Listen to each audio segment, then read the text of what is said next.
Hello, guys, and welcome back to another episode of the ADHDads. I'm your host, CJ, I'm JJ. and today we're joined with a very special guest. Her name is Becca Lory Hector, and she was diagnosed as an adult with autism, which I'm fascinated to hear that story. And ever since she's been diagnosed, she's become a dedicated autism and neurodiversity advocate. She's a researcher, consultant, speaker, and author. And she even teaches a course called Self-Defined Living, A Path to a Quality Autistic Life. So she's basically an autism coach with autism. So I'm really glad to kind of talk to her. You know, we do this and do coaching, and we have our own challenges and our own neurodiversity here with our ADHD.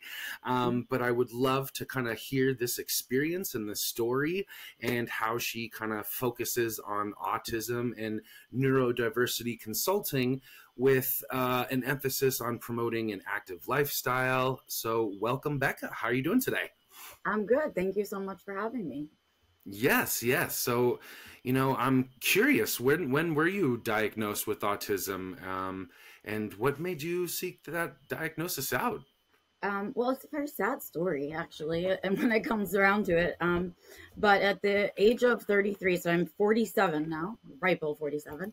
But when I was 33, I had worked my 15th job in 13 years and really just basically gave a middle finger to the world and climbed into my bed, in my childhood bed in my childhood apartment, and waited to die. That was essentially what I was hoping would happen. I was homebound and suicidal for 3 years until at the age of 36, I randomly, and it is a story, I have had migraines my whole life. And so my migraines started to change. And you know how doctors freak you out about anything like that. Oh, it's brain cancer, it's changing, right? So I was homebound at the time and not really excited about going to a doctor about it and doing a bunch of my own research on WebMD, like we all do. And then I was frustrated. So I went to Wikipedia, a far better source. And that's where I kind of started researching what was going on with my headaches, and somehow ended up reading about olfactory hallucinations and all kinds of really scary things. But at the bottom of one of these entries in Wikipedia, and we've all been in that vortex where you're just clicking the bottom link of whatever you're reading. And so on the bottom link of one thing that I was reading, there was something called sensory processing disorder. And I was like, what's that? Click, right? And I'm over in it. And I start reading it, and I was like, wow, that sounds really familiar to me. Like, that sounds super familiar. And at the time, the link underneath that was Asperger's syndrome. And we were still using Asperger's syndrome at the time. And so, click, right? And my entire life changed right in that moment. It was like reading my own biography on Wikipedia. And it was both the scariest and most exciting moment of my life in that moment. Again, I was homebound, so I emailed the link to my mom, and I just didn't want to bias her. So I waited her 3 days to check her email, and she checked her email and read the diagnosis and came into my room and said, you found it. And by that, she meant the thing we had talked about my entire life, the thing that had no name that we couldn't get the right name for. And I knew in that moment that things were going to change for me, that there was going to be some difference in the way that things were happening. And so after that, I really pursued a formal diagnosis. I was not well mentally, and I didn't trust myself at the time. And so I really needed outside reinforcement for my own thoughts until I was feeling a little bit better and kind of going into myself. And that's how it happened. Wow, yeah, I saw on your website and in your coaching, Autism Changed My Life, and I was curious to kind of ask you where you kind of came to that conclusion and what positives you've pulled out from that experience. But it sounds like quite literally, you know, yeah, autism saved your life.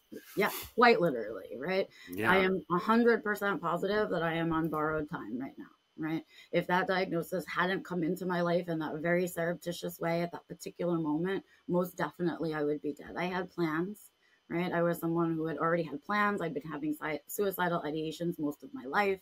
This wasn't a new feeling for me.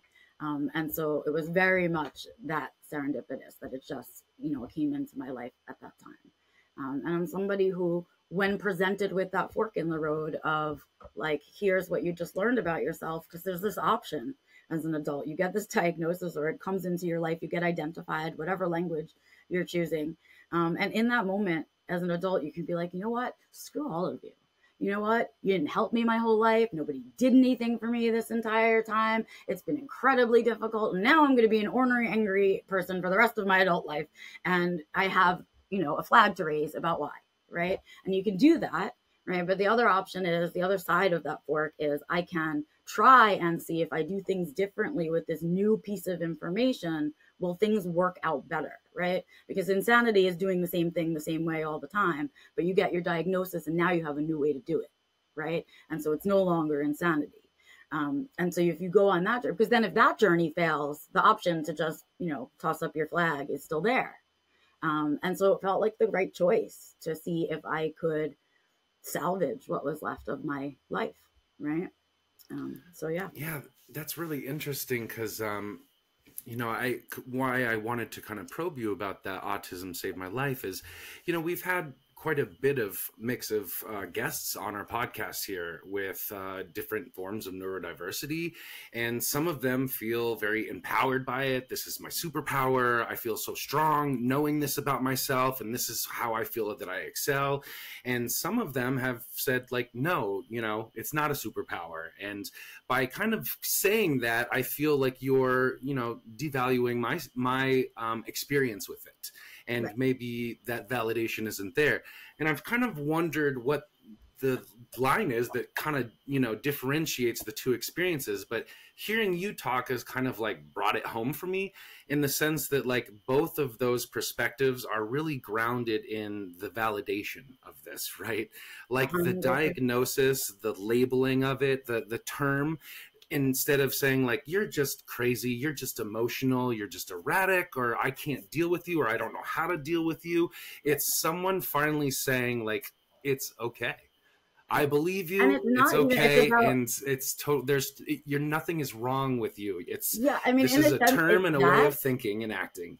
but it's also this awareness, because even without the diagnosis, right, there's still an awareness that you have, that you're different, right? I didn't have the word autism. I didn't have a clinician to tell me what it was called, but I knew that I was different from my peers. I knew that I was having experiences that were different even from my mother's experiences, right? She couldn't identify with my experiences. So for 36 years, I lived a life of invalidation, right? Where no matter what it was that I was experiencing, the world or the people around me were telling me, no, that's not true. So here I am, and someone who's really, really sensitive. My sensory system is really sensitive, right? So I've always been that way. I also have light eyes. So in what way? I'm curious. Like, what, in physical touch or smell, always. sight, hearing, all of it is just understimulated, overstimulated? How do you experience that? I'm somebody who experiences a hypersensitive sensory system. So we kind of come in two groups. Some of us are hypersensitive. Some of us are hypo. So some of us are sensory seekers because we don't feel it enough naturally. And some of us feel it too much all the time. And so we don't need any more than there is, right? We're kind of sensory avoiders. We don't want any more than we have. And I'm one of those sensory avoiders. And in the meantime, I spent the first 40 years of my life growing up in Queens, New York City. And that was the most unpleasant experience ever, right? Because how in that environment? I can imagine. I don't have sensory issues, and right? it's overstimulating right? for me. And so think about having to survive that whole experience while the whole world is telling you, no, that's not what it's like. No, it's not crazy in Manhattan. No, it's not that. No, it's not too loud or too bright or too much or too this, right? No, go about your life, right? And that invalidation takes a toll on your self-esteem. It takes a toll on what you want to do with your life, whether you enjoy life or not, whether you are surviving life or thriving in life. And those are two very different experiences, right? So I think even though like I knew that I was different always. And so what happened for me with the diagnosis was this dual experience of like, haha, I told you, which was my real, like my gut response was, haha. Right? I told you I was different. I told you this, I told you that. I told you I needed help. I told you, right? And then what I wanted to do was do that, like go on Fox News and be like, hi, world, I was right. Right? And that is what I wanted, but that's not the right way to go about it, right? Because what was happening for me was I was right, but now what? So what that you're right, right? What are you going to do with this information and how am I going to utilize it, right? How does it impact me? Right. And so for me, as a sensory sensitive person, that was one of the first areas that I needed to deal with. It was the area that I struggle with the most. It still is. Finding regulation in a sensory sensitive body is incredibly difficult, right? Finding those spaces of comfort where everything is just enough, right, is really difficult. And I never got to explore that. I never got to experiment with it. I never got to have a good experience and duplicate it. Never had that either, right? Because even my overly sensitive good experiences were misunderstood, right? What joy looks like for me was misunderstood, right? And so all of those things get mixed up, and it makes you kind of like wacky in your own brain about how you're experiencing the world and how you make decisions and how you make smart decisions for yourself. Because in effect, I was making uninformed decisions. I was making uninformed guesses for 36 years about life, right? I had no shot of success. Hell, right? What does misunderstood joy look like? For me, I mean, it's going to be different for everybody because joy is different for everybody. But for me, it was being denied my interests, being denied my interests of choice. And so I was a young girl in the late 70s, early 80s, and it blew the minds of people everywhere that I liked dinosaurs more than dolls, that I wanted to learn more about the way that volcanoes were formed than I cared about who was wearing what, sneakers, right? Not my life. Still not my life, right? And so what would happen is I would get poo-pooed, or I would have to hide my joy. I would have to hide the thing I was interested in, right? Because even the things I found joy in were inappropriate, right? And so it was really very complicated for me in that way. And I had a lot of personal work to do to uncover all of that. So because there was a lot of anger over it, and rightly so, right? Yeah, that's what I'm curious about then too, is that invalidation for so long. Once you receive this diagnosis and you realize, hey, this is me, and I am validated through this. How do you then have that transformative process, like somebody who's suffering from self-esteem issues because the world's been denying them who they are for so long? How do you start to make that transformation? It's hard and it's slow. I like to remind people that you didn't get to where you are in no amount of time. It didn't happen overnight, right? So for a lot of people, I end up seeing a lot of our late diagnosed autistic adults arrive to me with burnout. Most of us get to burnout if we don't get a diagnosis and we don't learn the skills and the ways that we can support ourselves through things and how to say no and all kinds of other skills, right? We put ourselves in a life that is not sustainable over time, and we get ourselves into burnout. And somebody in burnout didn't get there overnight. Somebody who's in true burnout, who can no longer do things to take care of themselves. And sometimes there's days where maybe they can't speak or they can't take a shower, right? Things like that. That person didn't get there overnight. If you looked back in their lives about 6 years before that, right, they probably look totally different. And so what I have to remind people is you didn't get there overnight. You're not going to get out of it overnight. It took you 6 years to get in. It's probably going to take you 12 years to get out. Right? So that's what's kind of what happens?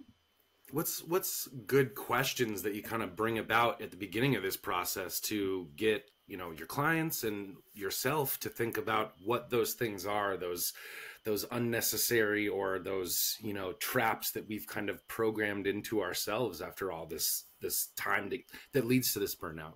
It depends, right? Because everyone's under different circumstances. So it depends on how they arrive to me. Some people are having problems in their marriage, or maybe they're having issues being a parent, or perhaps it's a workplace problem that they're having. So it's dependent on the area of their life where they're feeling the most uncomfortable. That's where I start. I always say, we could do some crazy life exercise or whatever. But the truth is, if you ask somebody, where are you most uncomfortable in your life right now? They can usually tell you where that is, right? And if we look at the place where you're most uncomfortable and we can make it more comfortable, well, it's easy to do it to the other places, right? It gets easy to do that.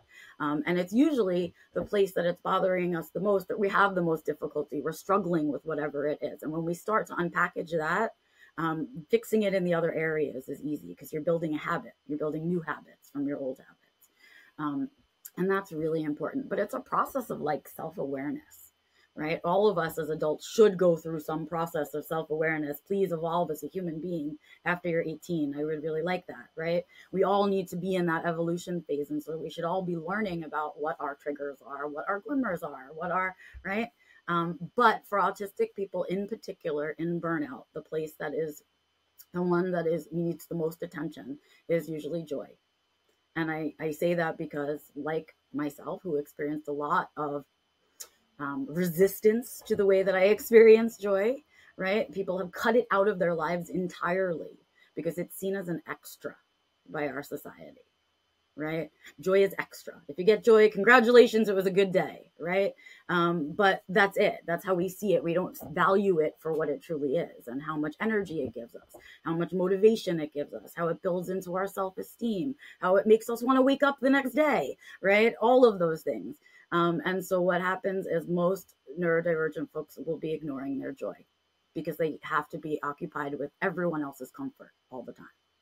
Oh man, you're really, oh gosh, you're making me realize this trap that I've fallen into as a parent of a neurodiverse child. You know, so many of the times when my daughter comes home, she's 9 now, and comes home from school, there's a lot of days where there's this conveying of misunderstanding from her friends.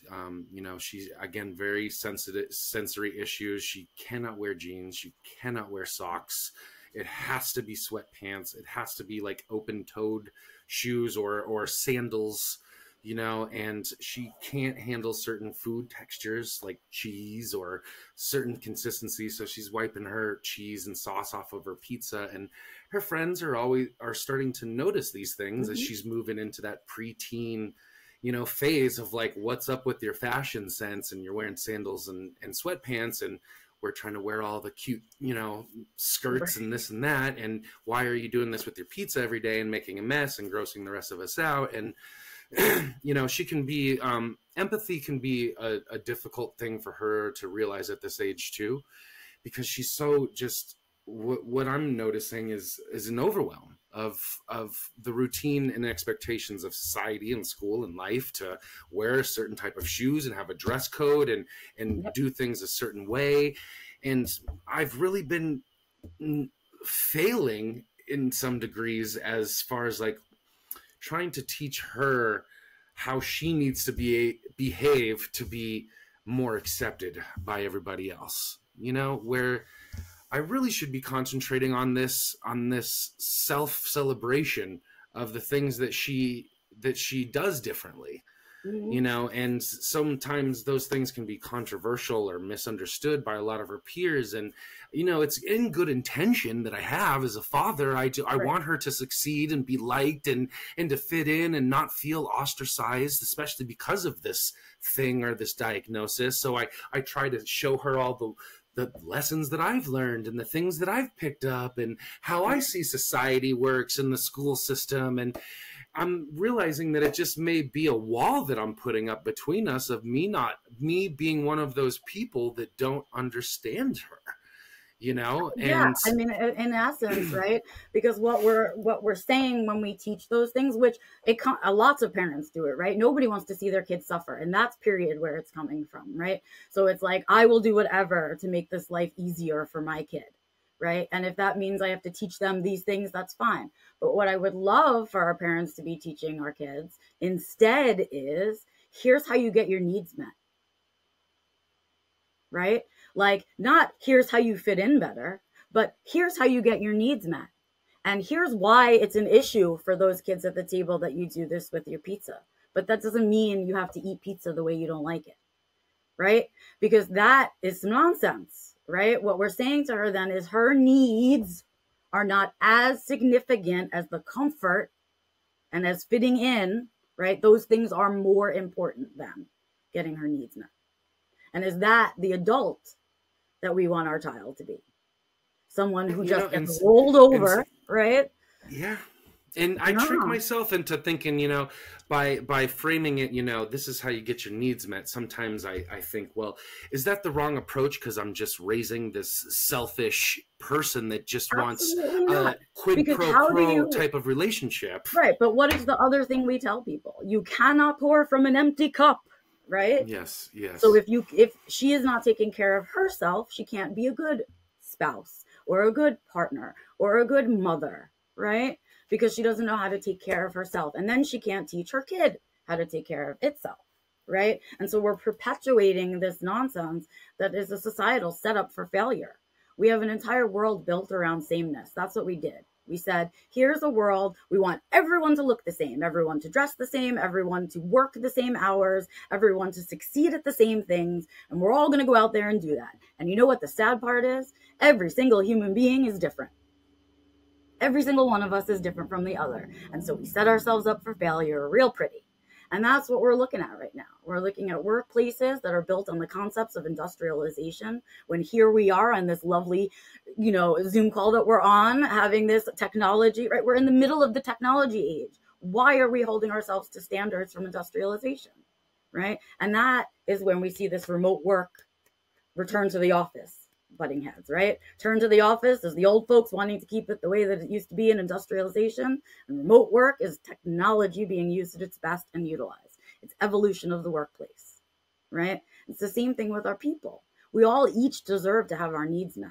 And we deserve to be in relationships where everyone's getting their needs met. We deserve to be in workplaces where we're getting our needs met. And if we don't learn what those needs are, and then also how to ask for them, we're all like walking out there like unformed human beings, right? And so that's what our kids really need. What they need to know is the truth.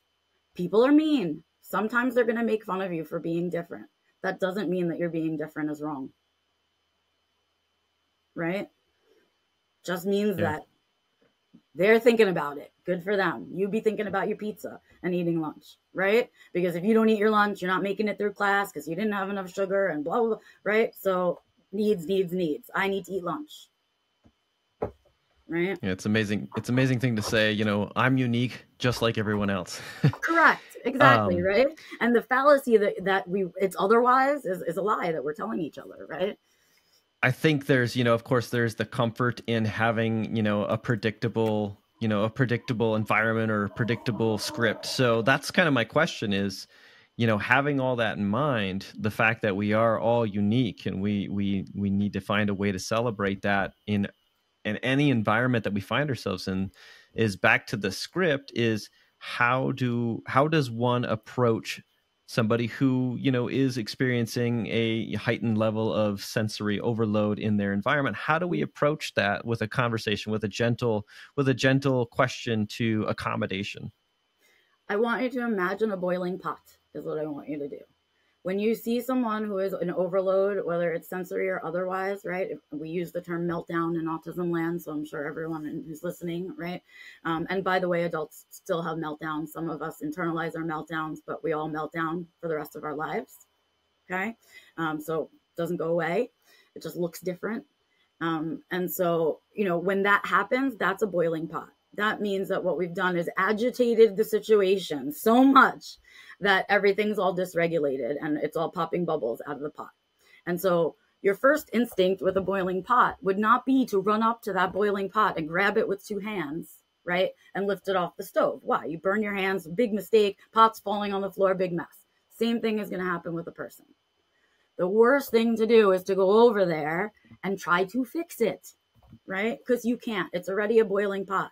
The only thing that you can do at that moment is lower the fire, lower the heat so that the boiling goes down. And that's your job as a support person, whether it's as a parent or as a spouse. My husband has to be that for me all the time, right? It's how do I remove the flame? How do I get the fire away so that this person can stop boiling and then maybe they can tell me what they need. And then maybe we can fix it, right? But if the pot's boiling, nothing's happening. So the best thing that you can do is be that person. And you know your person, right? You know your kid, you know your you know whoever your person is, right? And you know the things that trigger them. For me, it's loud, crowded spaces. If people are bumping into me and touching me, I'm going to punch a person, right? I will lose control. I will have a meltdown and it's not going to be pretty. And I don't look like a sophisticated 47-year-old woman when it happens. right? It's not nice, and it's not pleasant for me to experience either. It doesn't feel good to be the boiling pot either, right? And so what we want to do is someone to, like my husband knows he can't really talk to me in those moments. I won't really hear him well. He knows he probably shouldn't touch me, right? So what he usually does is he'll grab a shirt, right? Or he'll tell, like, in some way signal me to grab his shirt, and he'll lead me out of the space that we're in, right? And then once I'm in a quieter space, the pot starts coming down. Now I can be like, did you see that guy who almost knocked me over? Yeah, blah, blah, blah, right? And I can tell him everything that happened, and we can kind of get through it and then decide, do we want to go back in? Are we done for the day? What are we doing after this, right? And we can recover from that. But when somebody keeps putting more flame under your boiling pot, you're not doing anything the rest of that day, right? That's it. Day's over. And so that's kind of what I would say is when we want to help someone, our instinct should be not to do what we think is right, but to do what they would want us to do, right? We always try to help, and sometimes our help isn't help at all. And so what we want to do is know that person. And so set up those scenarios for yourselves when things are calm, right? My husband and I, when we're watching TV, we talk about, we're going to go do this tomorrow. What's our exit scenario, right? Like, how are we getting out? Is the dog home alone? Do we need to, what's it, right? So do that with your kids. Teach them how to do that so they know to do it for themselves when it's their scenario alone. What would you say to 9-year-old Becca in some scenarios where you felt maybe misunderstood or ostracized because of the way that you were? 9-year-old Becca was not a happy person. And there's something about that 8-9-year-old range. And I don't know what it is developmentally because I'm not a developmental person, but there's some kind of self-awareness that changes or happens at that age. For me and for a lot of other autistics, that's about the time when we started to recognize that we were different. Like, we kind of knew it, our families knew it, but a lot of us are parallel players. So we'll play on our own next to our peers, right? A lot. And so we don't really start comparing ourselves to our peers until somewhere around that 8-9-year-old age. So you're recognizing it with your daughter because girls start first, right? We're more complicated socially. We're meaner socially, right? We use more evil tactics than boys. These little girls are so vicious at 9, vicious. Becca. I'm telling you, they would make me cry. Yeah, they would. It is I don't brutal. Even know. It is brutal, brutal, brutal, right? And it's crazy because you see all the women out here, right? Pro women, let's support each other, right? But when we're growing up, we eat each other like wolves. It's disgusting, right? And that's the truth. And that's what your daughter deserves to hear. Women are not nice. They are not always nice. They use not nice tactics, right? Sometimes they're invisible tactics where they're nice to you to your face and then they turn around and talk to each other about you back there, right? There's lots of things that little girls do, but little boys it comes later, right? Because for a while you guys are okay to just punch each other and then walk away from your fight, right? And that's kind of acceptable, right? It's socially acceptable for that to happen, but girls aren't allowed to just punch each other and walk away from their fight. So we get nasty, and it's these elongated arguments because they're extended, right?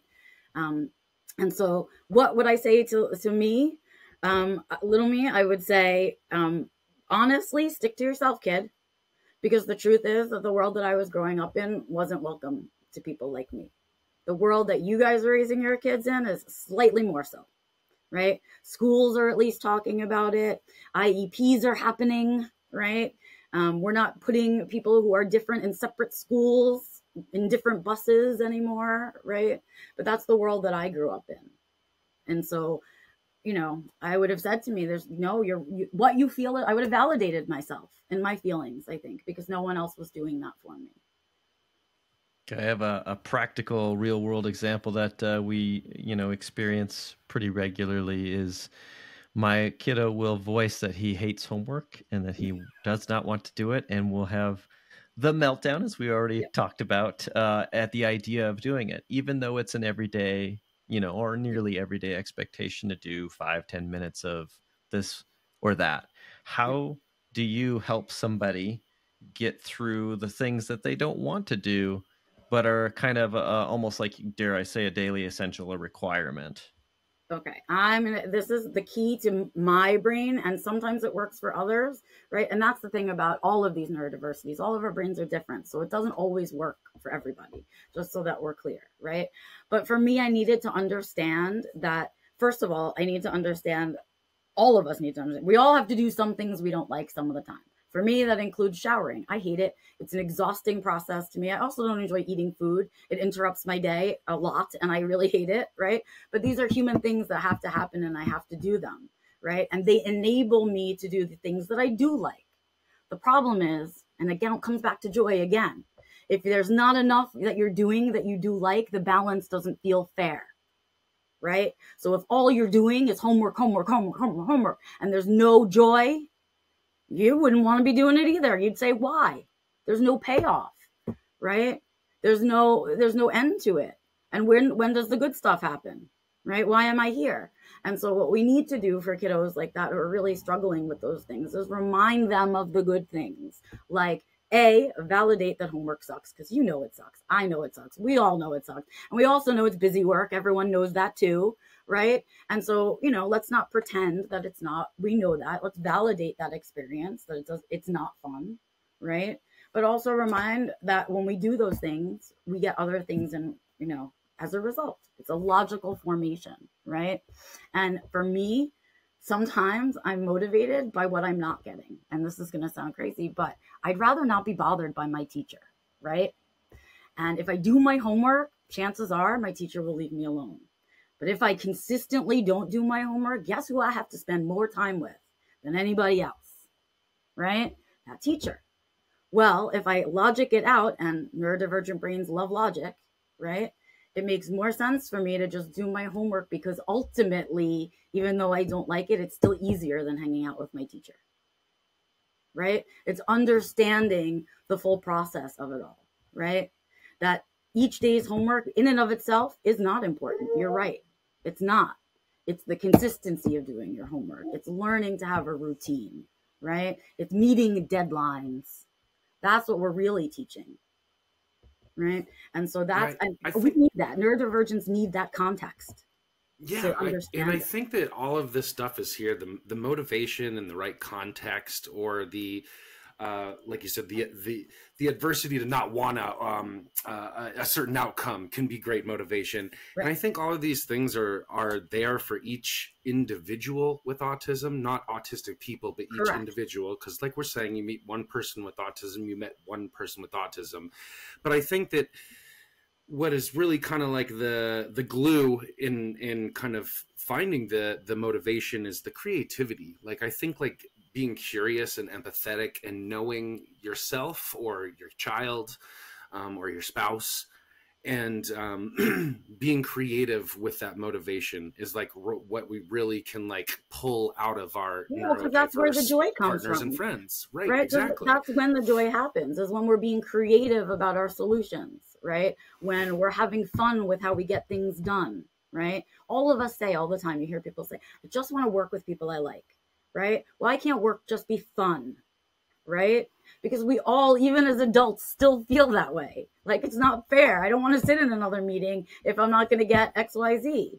Because meetings, we don't get anything done, and everybody knows it, right? And so it's like, again, that concept that without the balance, none of us wants to live a life without balance. It feels terrible.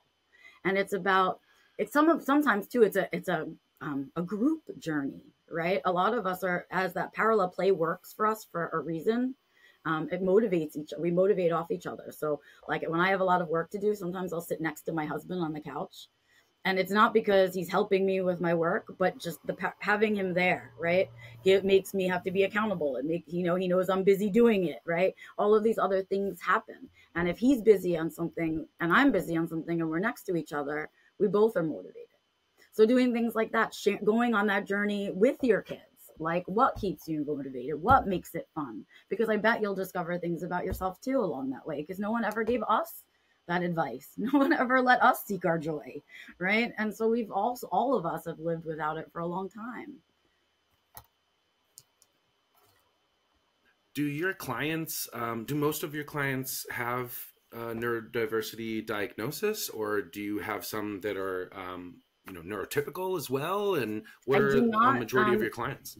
Yeah, I don't work with neurotypicals very much. I used to. I used to have a lot of parents that wanted to come to me, but I felt like that dynamic wasn't really working for their kids.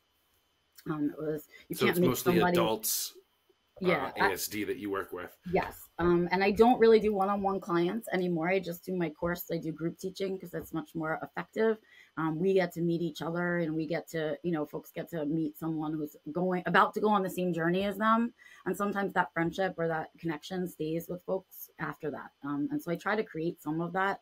And it's just very exhausting for me to do one-on-ones.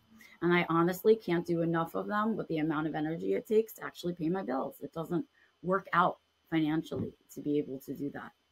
And so I still, though, imagine like someone like yourself with neurodiversity really can speak to another neurodiverse person, rather than, a lot of these therapist client dynamics, are a neurotypical person trying to tell a neurodiverse person what it's like to have their neurodiversity. Right.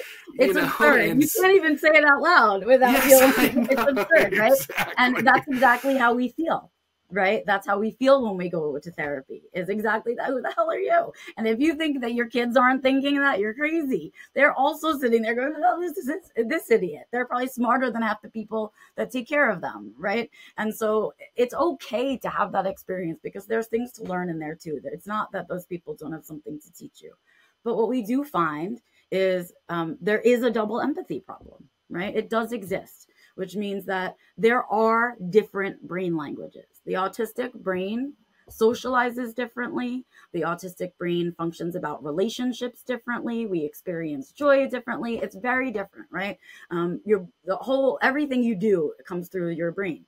So everything that I experience has to go through that filter of autism all the time, right?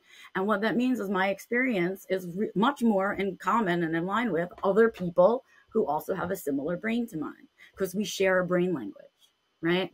When I go out in the world and I hit people who are not neurodivergent and I have to communicate with them socially, I literally have to translate my social communication into neurotypical communication and then go out and do it. So whenever I'm in mixed company, I'm doing extra work, because the onus is always on the autistic person to do the translating. Right? When really what we have are, you'd never say to someone who spoke a foreign language with you that they're the person that, right? But we do that all the time, right? If someone comes to America, the onus is on them to learn English, right? And so it's that same setup. And so we have a lot of exhausted autistics out there who find it a lot easier to just hang out with their same kind, because communication's easier. I don't have to do as much work. I don't have to, right? We like the same things for all the same reasons that you pick friends, that anybody picks friends, right? But that doesn't mean that communication can't happen. It just takes extra work, right? And what has to happen is a mindset shift that there is one better way to communicate, right? Because what we're looking at are two different ways to communicate, not that one is better or less than. Right. But right now, as the world is set up, so that the autistic version of communication is seen as less than. Yeah, I was trying to find some statistics that I had written down on my phone here that I kind of want to bring up, because what this is reminding me of is, over the last 10 years, the statistics on autism have changed in favor of a lot more kids being diagnosed. I think I'm going to butcher the statistics, perfectly, but I know, like 10 years ago, it was 1 in every 200 kids or something like that was diagnosed with autism. And now we're looking at more like 1 in 44 or something like that is what I think I read. And we're at 1 in 36 now.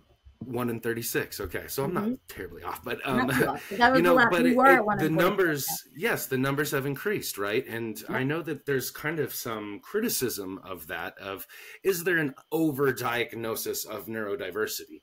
Right. And what comes back to me in our conversation here is just how powerful it's been for you. And in my experience too, though I haven't been diagnosed with ASD, but my daughter has, and I've gone my whole life up until the last couple of years undiagnosed ADHD. So just even having that understanding of myself felt very powerful to me. Doesn't, right? Because it changes your whole, anytime you make a decision now, right? There's that moment of pause. Oh, wait, I did that because of this. Right? And this, these are the things that I'm always trapping myself with. Here it comes, that chore, right? And where before it was like this thing that I noticed was there. I reacted a certain way. I had certain triggers or reactions to certain things, but it was always like, why do I do that? Why I can't seem to catch on to it like my peers, my family, that everyone is telling me I should, you know, and just having the validation of that was like, oh, that's why. And now instead of trying to run from it and be like, no, but I should be this, it should be easy. You know, why isn't it? Something's wrong with me. Now it's, oh, there's just that there. You just have to take that extra step around, you know, you just can't go up the elevator. You just got to go around up the stairs, you know, we can still get there, you know, just having that understanding. So what I would like to say to those criticisms of an overdiagnosis is just like, again, imagine how powerful it is to give your kid validation. You know, and we're not saying to overdiagnose this and we'll shove some pills down their throat and they'll be better. It's you diagnose them so that you as the parent can understand your child better. That so you can get some sort of empathy around this. Right? Yes. It's self-informing. It's all of those things. And what people miss when they see all these numbers is all the other stuff that impacts those numbers, right? What they don't remember is that for the first, I think it was 15 years that we were collecting these numbers, we only counted 8-year-old white boys. That's where our numbers came from. 8-year-old white boys. So no women, nobody of any other ethnicity could possibly have autism, right? And somehow if you were over the age of 8, it was gone. It disappeared, right? And that's what we were counting. And so those numbers still, their origin of those numbers is still in diagnostic bias, right? And so we're seeing these numbers change because we're working on what's broken. We're fixing the diagnostic bias. We're understanding that people can get diagnosed in adulthood. We're learning all the different ways that autism presents itself, right? We know so much more now than we knew when we first started counting, right? And the sad part is we haven't even gotten close to counting everybody. Diagnosis is so inaccessible in this moment that we have not even like skimmed the surface, okay? Anybody who doesn't speak English as a first language, automatically, you're not getting a diagnosis, okay? Anybody who's over a certain age, automatically, your diagnosis is going to be a difficult road, right? Anytime we're talking about someone who's having financial constraints, no diagnosis, right? Because only certain insurance companies cover it, only cover certain portions of it, right? And most people are still paying out of pocket. We're not talking about the wait times that are in excess of 18 months in some places. We're not talking about the uneducated people that are out there doing testing, right? We're not talking about any of those things, and all of those things impact that number. So I'm here to tell you that that number is going to keep changing, right? And my bet is that we're going to find out that it's a lot more of us that are neurodivergent as we're learning more. And it's not that we have an overdiagnosis problem or, you know, some kind of pandemic of autism happening now, right? It's that we're learning, we know more. We're listening to the voices of autistic people for the first time who are sharing their experiences and being validated in that, right? We've shifted away from the medical model into the social model of disability, and that's impacted the way that we see people with autism, right? Lots of things are changing. And we're just going to keep getting closer. And so to all of you out there who think that, oh, you're inundated by autism now, hang on, get ready, because it's coming. I mean, the truth of it is we're all experiencing the human condition, and there's a broad spectrum of what that looks like, whether it's social, cultural, you know, hereditary. And I mean, like you said earlier, whether it's talking about the individual, or let's say we used to use Asperger's more as part of the conversation. That's kind of being, you know, phased out as much as it's, you know, along the spectrum of ASD. So we have human condition, we have ASD, and the truth is most people find themselves in the spectrum of the human condition, and therefore accommodation for what the individual experiences, both on the social and you know, emotional and biological levels, has to be taken into consideration. And that's the challenge to various cultures of the world is how do we accommodate? And right now, like you said, we have too much of a specific sample of people that doesn't represent the population that we focused on for so long, that we need to continue to broaden our horizons as to what it looks like. And we should want to, right? As a species, shouldn't we want to know more, right? Aren't we growing and changing? We don't want to know more about this, but not more about that, right? That's not a good attitude to have about things. And so, yeah, language changes, the way we talk about it, our understanding of it, all of those things. And so, you know, stay curious, like stay curious about all of it. I think we all, if you stop wanting to learn about yourself at a certain age, I mean, check out, because that's really where it all ends, right? So we should all be seeking to know these things about ourselves. And there's so much more that we don't know, so much.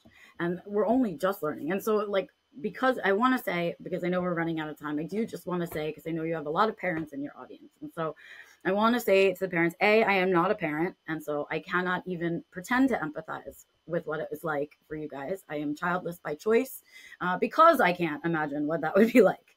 And so, but what I want to do is tell you that you know your kids best. Other than themselves, you know your kid best.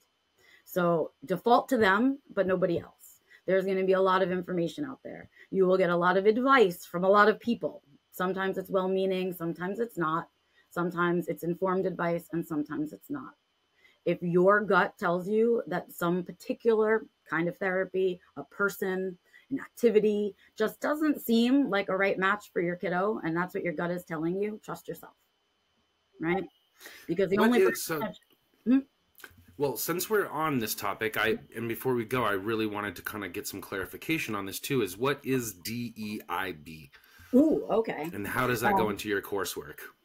It doesn't. My coursework is really about personal well-being and self-discovery and self-awareness.